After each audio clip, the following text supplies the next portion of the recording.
দেখুন যখন আমরা এরকম সেন্টেন্সেস বানাবো, আমার ভাইয়ের বিয়ে হচ্ছে, মিন্স এখানে সাবজেক্ট কে? আমার ভাই। এখানে সাবজেক্ট আমার ভাই, তো সাবজেক্টের জায়গায় আমরা আমার ভাইয়ের ইংরেজি লিখবো। তারপরে আমার ভাই, this is a singular number, it's not plural number. So আমরা অ্যাকর্ডিং সিঙ্গুলার নাম্বার আমরা ইজ আর এর মধ্যে আমরা বি ভার্ব ইজ ব্যবহার করব।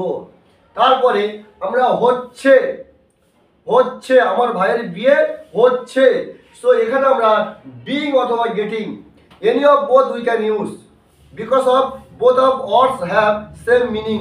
সো আমরা ব্যবহার করতে পারি বিং অথবা getting, any of both plus ভার্বের থার্ড ফর্ম। সো চলুন আমরা এই সেন্টেন্সটি বানিয়ে দেখি।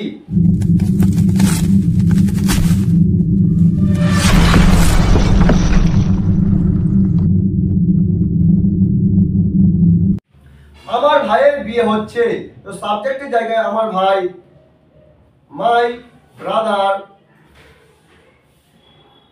মাই ব্রাদার। তারপরে বি ভার্ব ইউজ করব। সো অ্যাকর্ডিং সিঙ্গুলার নাম্বার আমরা বি ভার্ব ইজ আর এর মধ্যে ইজ ব্যবহার করব। Is, my brother is being অথবা গেটিং, বিং অথবা getting. So suppose getting, getting, my brother is getting, আমার ভাইয়ের হচ্ছে, কি হচ্ছে? বিয়ে হচ্ছে। So married, married, marry means বিয়ে করা, সো থার্ড ফর্ম হবে married. So my brother is getting married, আমার ভাইয়ের বিয়ে হচ্ছে। সে শিক্ষিত হচ্ছে, মানে এমন একটি ছেলে শিক্ষিত হতে চলেছে, পড়াশোনা করতে চলেছে। Actually we don't expect it from him, but really সে স্কুলে ভর্তি হয়েছে এবং পড়াশোনা করতে চাইছে। So in this situation we are saying that সে শিক্ষিত হচ্ছে, সে শিক্ষিত হচ্ছে মিন্স এখানে সাবজেক্ট কে? সে। সো আমরা সাবজেক্টের জায়গায় হি অথবা শি, এনি অফ বোথ আমরা ইউজ করতে পারি। So according he, be verb হবে ইজ, ইজ এর মধ্যে বি ভার্ব ইজ হবে, হি ইজ। তারপরে বিং অথবা গেটিং, বিং অথবা getting, any of both we can use. So being, he is being, প্রথমে সাবজেক্ট, বি ভার্বের মধ্যে আমরা ইজ ব্যবহার করেছি, বিং এবং গেটিং এর মধ্যে আমরা বিং ব্যবহার করেছি। হি ইজ বিং, সে হচ্ছে, কি হচ্ছে? শিক্ষিত। So educated,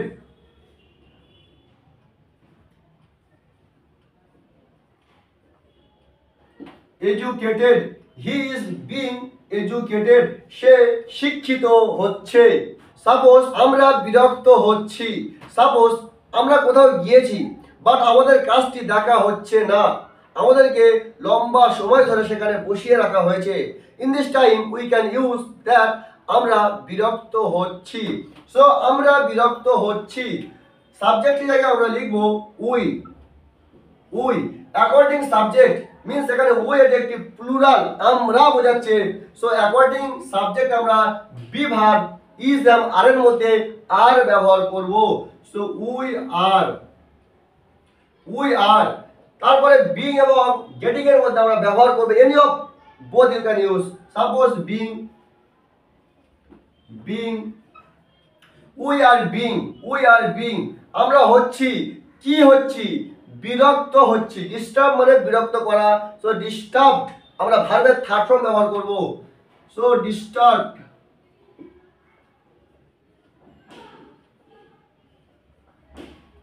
we are being disturb, আমরা বিরক্ত হচ্ছি। সো বন্ধুরা আপনারাও প্রচুর এরকম সেন্টেন্সেস অ্যাকর্ডিং দি স্ট্রাকচার ইজিলি আপনাদের স্পিকিং এ ইউজ করতে পারেন। তুমি কি রাজি হচ্ছ? এটি আমি জিজ্ঞাসা করছি, এটি একটি প্রশ্নবাচক সেন্টেন্স, এটি একটি ইন্টারোগেটিভ সেন্টেন্স। আমরা যখন ইন্টারোগেটিভ মানে প্রশ্নবাচক সেন্টেন্স বানাবো তখন আমরা এই যে be verb, be verb is are, এটি আমরা সাবজেক্টের প্রথমে ব্যবহার করব, সাবজেক্টের প্রথমে ব্যবহার করব, তারপরে সাবজেক্ট ব্যবহার করব, তারপরে বিং অথবা গেটিং প্লাস ভার্বের third form plus others use করব। চলুন আমরা সেন্টেন্স বানিয়ে দেখি। তুমি কি রাজি হচ্ছ?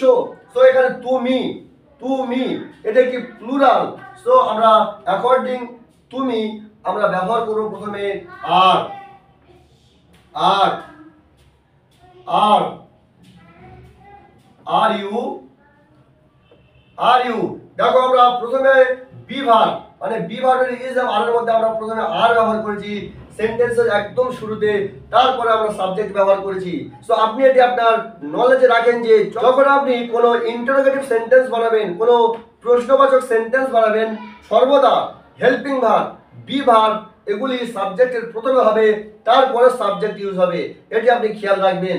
সো প্রথমে আমরা যেহেতু এটি একটি ইন্টারোগেটিভ সেন্টেন্স, সেই জন্য আমরা প্রথমে বি ভার্ব আর ব্যবহার করেছি according subject. So are you getting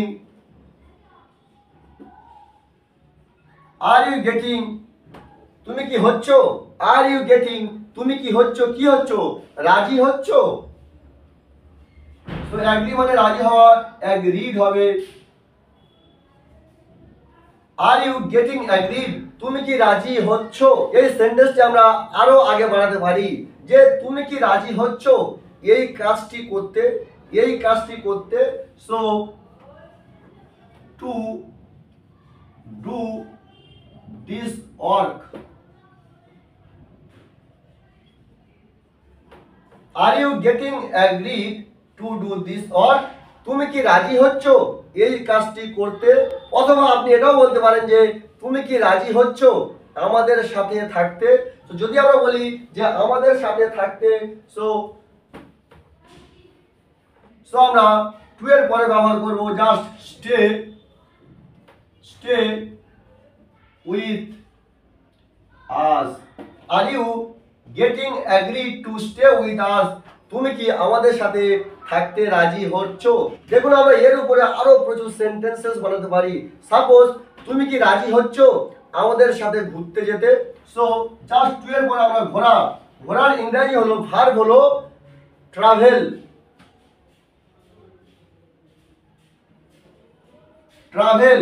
R you getting agreed to travel তুমি কি ঘুরতে যেতে রাজি হচ্ছ। কাদের সাথে? আমাদের সাথে বা তার সাথে বা রাহুলের সাথে। জাস্ট আমরা উইথ এর পরে আমরা সেটি ব্যবহার করব। সাপোজ রাহুলের সাথে, সো উইথ রাহুল।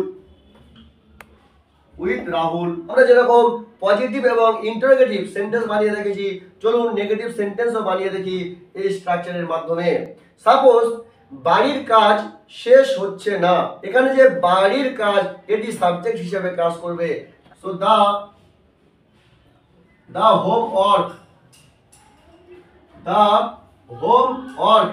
homework বাড়ির কাজ কি হচ্ছে না, শেষ হচ্ছে না।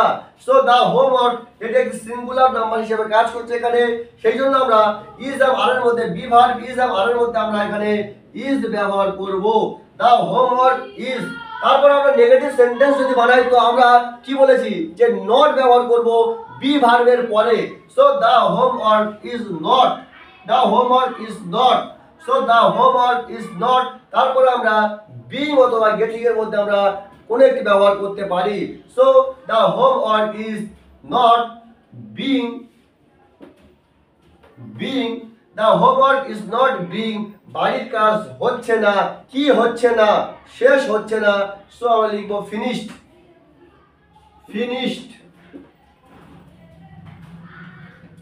The homework is not being finished বাড়ির কাজ শেষ হচ্ছে না। সো আপনার জন্য একটি হোমওয়ার্ক যে সে অনুপ্রাণিত হচ্ছে। সো চট করে এটি কমেন্ট বক্সে লিখে ফেলুন এবং যদি আপনার ভিডিওটি ভালো লেগে থাকে লাইক শেয়ার কমেন্ট এবং সাবস্ক্রাইব করতে ভুলবেন না। Till then be happy, keep enjoying, save your life, see you in another video.